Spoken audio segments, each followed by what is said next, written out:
It is the part C of lecture number 1, chapter 2. Let's study past indefinite tense.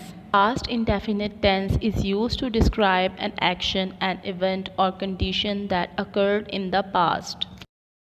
Past indefinite tense use किया जाता है ऐसे काम या इवेंट्स बताने के लिए जो माजी में हुए हों। पास्ट इंडेफिनेट टेंस की रिकग्निशन क्या होती है? उर्दू के सेंटेंसेस के एंड में अगर अलिफ छोटी ये या बड़ी ये आए so it means it is a past indefinite tense. Let's see the structure of past indefinite tense. Past indefinite tense का अफर्मेटिव सेंटेंस का structure subject, second form of verb plus object. Let's see the example. He played football. Played second form of verb है play की, और always remember कि past indefinite tense वो वाहिद tense है जिसमें हम second form of verb use करते हैं, और यही past indefinite tense की पहचान होती है subject के बाद second form of verb। Past indefinite का नेगेटिव सेंटेंस कैसे फॉर्म करते हैं? स्ट्रक्चर देखें। सब्जेक्ट, सब्जेक्ट के बाद डिड नॉट के बाद वर्ब की फर्स्ट फॉर्म आती है, देन ऑब्जेक्ट है। ओके, डिड हमारे पास डू की सेकंड फॉर्म है, इसीलिए जब हम यहाँ पर डिड सेकंड फॉर्म यूज़ कर लेते हैं तो फिर हम अगेन वर्ब की सेकंड फॉर्म नहीं बल्कि वर्ब की फर्स्ट फॉर्म यूज़ करते हैं। एग्जाम्पल देखें। He did not play football.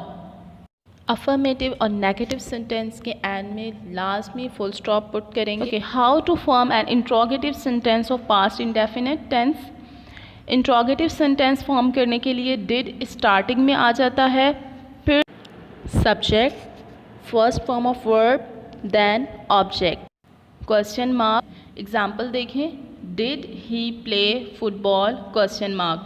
Did हमने यूज़ किया है तो वर्ब की फर्स्ट फॉर्म यूज़ की है और लास्ट में हमने क्वेश्चन मार्क ऐड किया है। Now see some usage of past indefinite with examples. The action that happen at some specific time in past. ऐसा काम जो किसी ख़ास वक्त में माजी में हुआ हो। He went to market last night. Next, two or more consecutive actions that happen in the past। एक के बाद दूसरा काम जो पास्ट में हुआ हो। He entered the room, switched on the light and fell flat on the bed। The finished action of the past, ऐसा काम जो माजी में ख़त्म हो गया हो। My grandmother used to hand wash her clothes। To talk about the people who are no more in this world, like Albert Einstein presented the theory of relativity। Time and date expressions. The manager joined this office 2 days ago। Our next topic is future indefinite tense। First we'll see the definition of future indefinite tense। It is used to express an action that has not taken place yet and will take place in the future। इस tense में हम उस action की, उस काम की बात करते हैं जो अभी तक नहीं हुआ बल्कि वो फ्यूचर में होगा। For example, Billy will play soccer after 1 hour. There is no planning और intention in the future sentence used in the future indefinite tense. Future indefinite tense में कोई ख़ास प्लानिंग या इंटेंशन नहीं शो की जाती बल्कि एक न्यूट्रल बात की जाती है कि ऐसा होगा। Future indefinite tense recognition.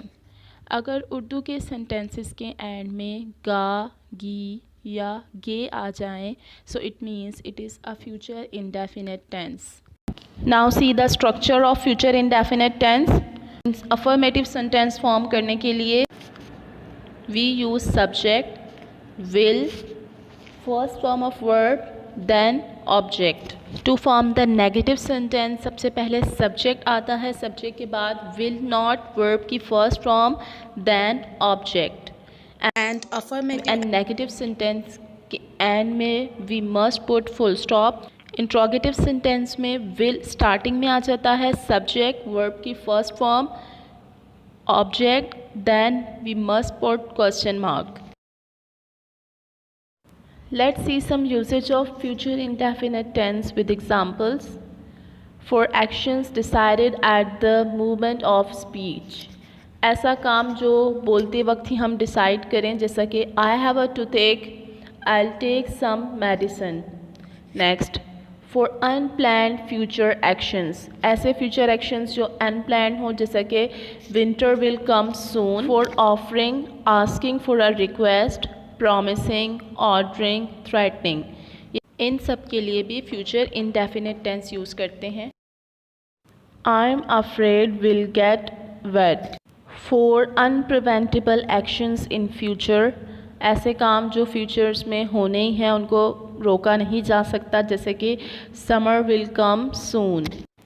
For thoughts, predictions, assumptions, sureness, fears about future. I promise I won't tell this to anyone.